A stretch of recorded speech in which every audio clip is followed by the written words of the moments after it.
لو المكرونة بالصلصة بتطلع معاكي طعمها مش حلو مهما حطيتي لها بهارات وتوابل، بيطلع طعمها برضو مش اللي احسن حاجة او طعمها مش حلو.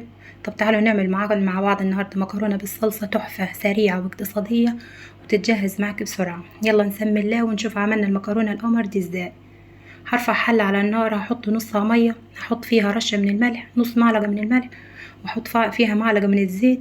هبدأ اقلب المكرونة بتاعتي كويس، كل دقيقتين كده اقلبها عشان ما تلزقش في بعضيها او اتعجن منك. هتقلبيها كل دقيقتين بالشكل ده. بعد كده هتحطي طاسة على النار، هتحطي فيها 3 معالق من الزيت، هتكوني محضرة بصلاية مبشورة او بصلتين على حسب ما انت تحبي.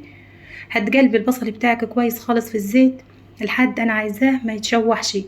انا عايزه البصل يتقرمش معانا، يعني يوصل للون ده، يبقى مقرمش وزي العسل كده. بعد كده هتطلعيه من الطاسه، تحطي معلقه من السكر، هتكرملي معلقه السكر كده. هتكوني محضره معاكي 7 طماطميات او 8، هتكوني ضرباهم في الخلاط او الكبه بتاعتك. هتنزلي عليهم بالمعلقه السكر بتاعتك، هتقلبيهم كويس.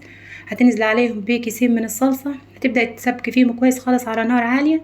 هتنزلي عليهم بمكعب مرقه من الدجاج، وهتنزل عليهم بمعلقة من الكزبرة ومعلقة من الفلفل الأسود، وهتنزل عليهم بالبصل اللي انتي كنتي عاملاه في الأول. هتبدأ تسبكيهم كويس خالص كده على النار عالية بالشكل ده بالمعلقة بتاعتك. لما يوصل المرحلة دي هتنزل عليهم بالمكرونة اللي انتي مجهزاها، هتقلبيهم كويس. اللهم بارك، شايفين المكرونة مفلفلة ازاي وزي العسل ولونها حلو وكان طعمها تحفة بصراحة. حاولوا انكم تعملوها، كانت زي العسل واقتصادية وتعمل بسرعة. وفيديو كده، فيديو المكرونة يكون خلص. يا رب يكون عجبكم الفيديو، اعملي لايك للفيديو واشتركي في القناة.